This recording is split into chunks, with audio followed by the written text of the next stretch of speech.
Welcome once again to Lehto's Law. Here's Steve Lehto. George passed along a story to me. Thank you very much.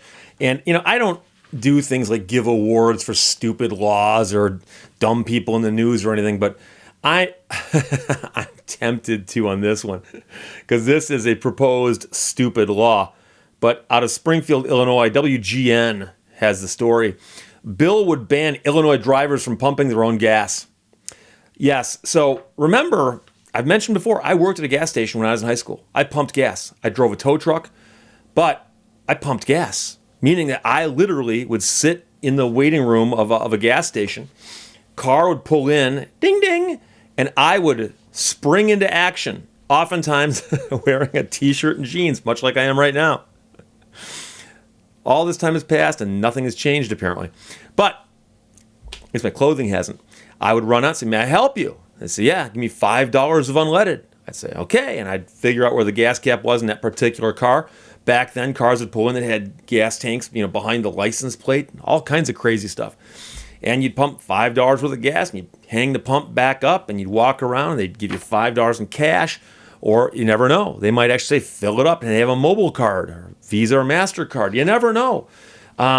Just to give you an example of how long ago this was, if somebody came in with a credit card, and they charged more than $25, you had to call a phone number, speak to an operator, read the card number to them, and then they would tell you, yes, we approve that, and give you an approval code. And twice in my career, I actually had the operator say, no, we do not approve that, and if you can hang on to that card, we'll give you $25. And I would take the card, drop it in the safe, walk back outside. I'm really sorry, but your card's been declined. And they've asked me to take it from you. I'm amazed I'm still alive to this day. But pump the gas. That's what I'm getting at here. Actually out there pumping the gas. Well, in Springfield, Illinois, drivers would no longer pump their own gas under a bill being considered in the state legislature. Yes, somebody, the people of Illinois elected, went and proposed this bill. The proposal would create the Gas Station Attendant Act and mandate that no gas may be pumped at a gas station in Illinois unless a gas station attendant does it. Now, here's the goofy part. I remember when I was pumping gas in Birmingham, Michigan, and a self-serve gas station, it was a total gas station. Self-serve gas station went in on Woodward Avenue, okay? Technically it's Hunter Boulevard, but there's Old Woodward and New Woodward, but if you're from the area, you know what I'm talking about. Right across from the 555 building. And I remember when the self-serve gas station went in and they transitioned over to self-serve, there were actually local people who were up in arms saying, you can't go to self-serve. Next thing you know, they'll all go self-serve, which, by the way, they did. Some things change. And I remember as a 17 or 18-year-old, right around that time that change was taking place, I remember actually wondering, are all these people really going to get out and pump their own gas, or will it transition into like a state where half the stations will pump it, half the stations will be self-serve? Maybe, I don't know. And for a little while, some gas stations actually had mini-serve, some gas stations had attendants, and then they had some self-serve. But it very quickly transitioned over because you can basically have fewer employees if everyone pumps their own gas. And by lowering the prices, it gets to the point where there were a few holdouts. There's a gas station at Telegraph and 15 Mile Road that for many, many years had attendants long after the other gas stations had all gone self-serve. They charged a lot more. And that's where all the people who lived on the nicer side of town would get their gas and they didn't feel like getting their hands dirty. But, so this right here is a bill that's attempting to push things back about 40 years? The bill is sponsored by lawmaker Camille Lilly, and it had its first reading on February 5th and was then referred to the House Rules Committee. It still has several hurdles to clear in the legislature. If it passed, it would go into effect January 1, 2021.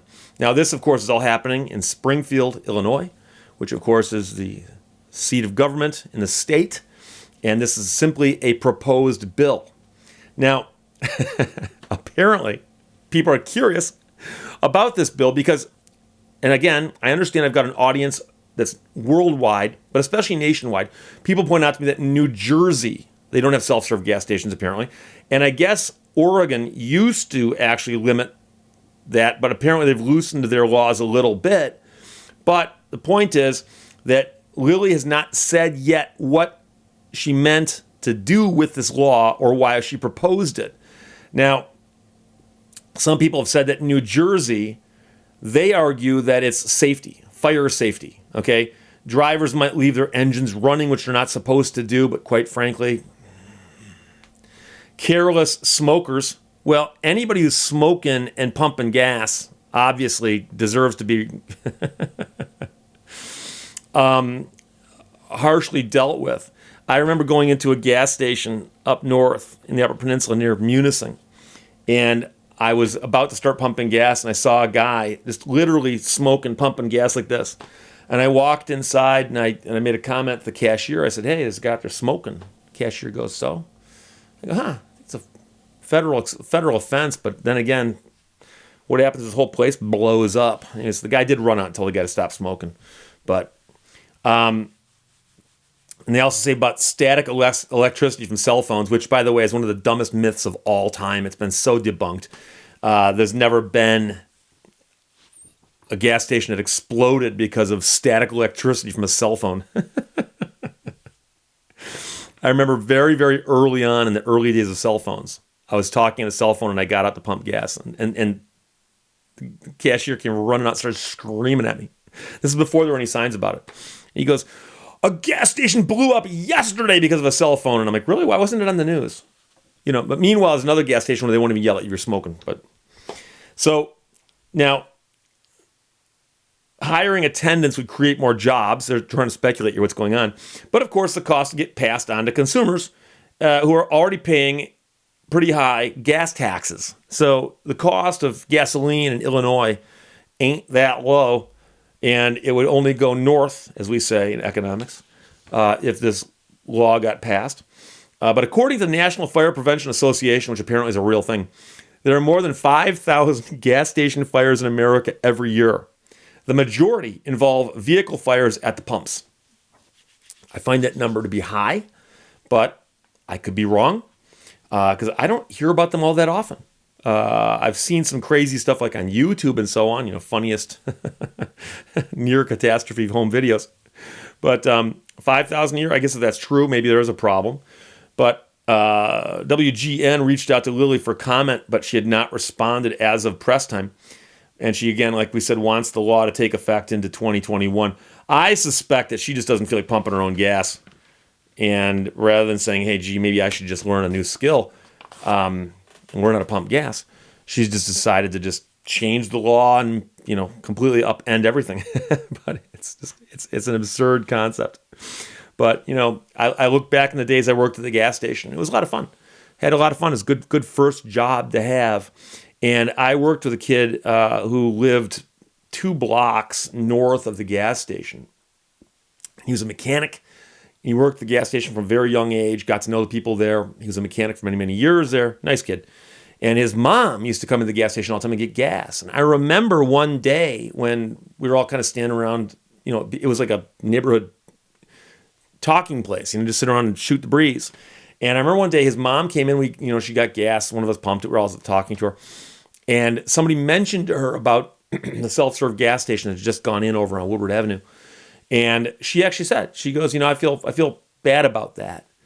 And I go, "Why is that?" She goes, "This place gives you people jobs. You guys have all got jobs. What else are the kids going to do these days? If they don't have a job at a gas station or a paper route or something." Another job that's gone. Not that paper routes are gone, but most of the paper routes I know of are done by adults in cars. So, I know I've talked to people who've got children of that age. I don't have kids that age, obviously, so I don't have kids. But I know people who talk about how hard it is for their kids to find jobs these days. And I every generation goes through these little things, but it's true. It's true. The first job I had was a paper route. Second job I had was working at a gas station. Now, later on, I drove a tow truck. Those jobs still exist, but I had a hybrid job. I pumped gas and I drove the tow truck. And a lot of times when I was actually at the gas station on the clock, I was just pumping gas, And by the way, I'll tell you something now that only someone from my generation will understand.